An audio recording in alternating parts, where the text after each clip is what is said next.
warahmatullahi wabarakatuh. Halo teman-teman semua, apa kabarnya hari ini? Senang sekali saya bisa hadir di sini dengan teman-teman yang hebat. Perkenalkan, nama saya Tonga Ansyah, mahasiswa program Pasca Sarjana Manajemen Rumah Sakit Universitas Respati Indonesia. Tahun 2022 kelas 37B. Hari ini saya akan membicarakan tentang produk unggulan pemeriksaan penunjang medis CT scan untuk pasien dengan trauma kepala yang ada di Rumah Sakit Bayangkara tingkat 3 Polda Bengkulu. Sebelum kita membahas ke pemeriksaan CT scan, ada baiknya saya menyampaikan informasi terkait kejadian kecelakaan lalu lintas di Indonesia. Menurut data statistik Pusat Informasi Kriminal Nasional atau Pusiknas, kecelakaan lalu lintas yang terjadi sepanjang tahun 2022 mulai dari 1 Januari sampai dengan 31 Desember 2022 yakni tercatat sebanyak 25.138 laka. Jumlah korban tertinggi adalah luka ringan dengan total 19.519 korban atau berkisar 76,44%. Sedangkan jumlah yang meninggal dunia menempati posisi kedua terbesar, totalnya mencapai 3.706. Sisanya 3.503 korban mengalami luka berat. Baiklah, kita sama-sama pahami dulu apa itu trauma kepala.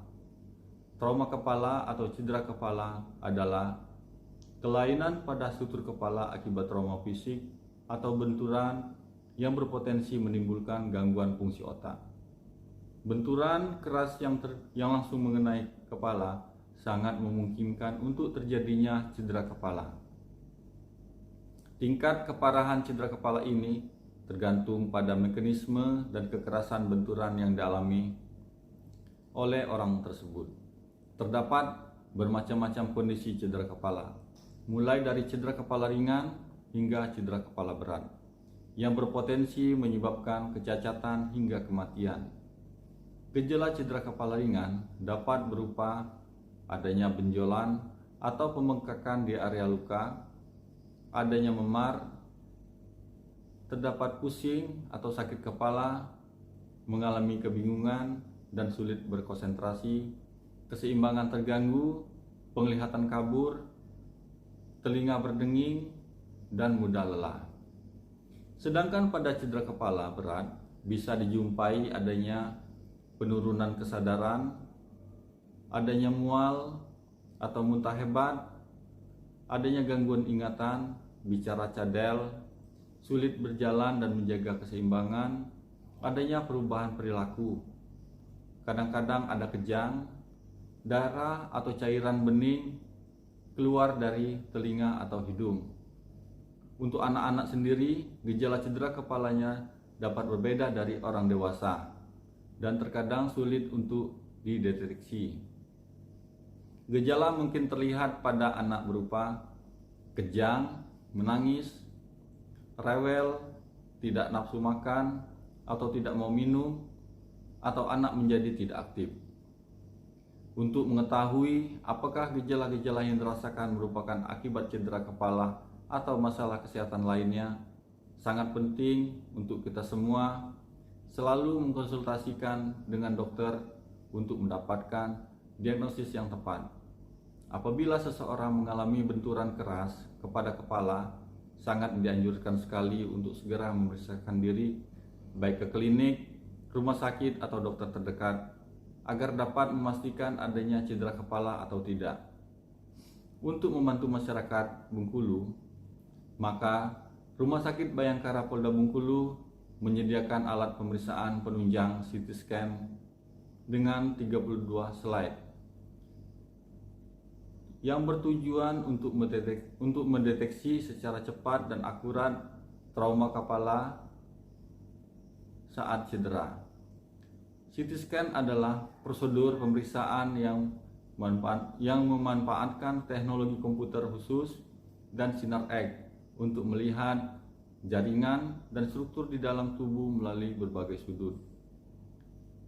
Dibandingkan dengan ronsen biasa, gambar yang akan dihasilkan oleh CT scan akan lebih detail Melalui hasil prosedur ini, dokter dapat melakukan analisis secara mendalam mengenai kondisi jaringan lunak, pembuluh darah, ataupun tulang.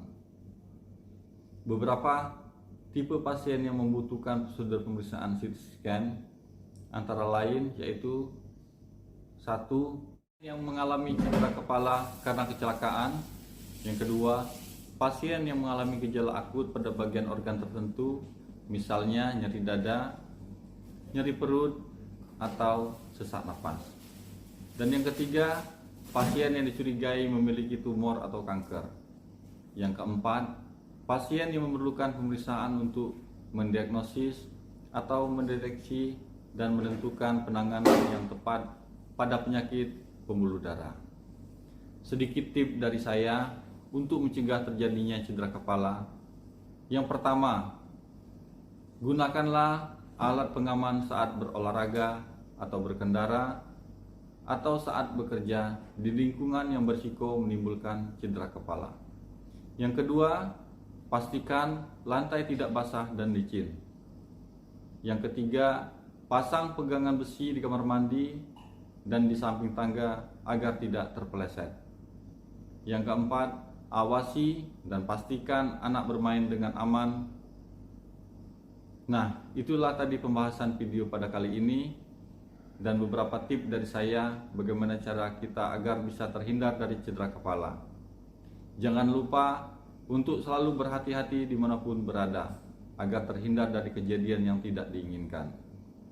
Dan apabila Anda merasakan sejumlah gejala yang mengarah pada trauma, segera kunjungi Rumah Sakit Bayangkara Bengkulu untuk berkonsultasi dengan dokter terkait keluhan tersebut.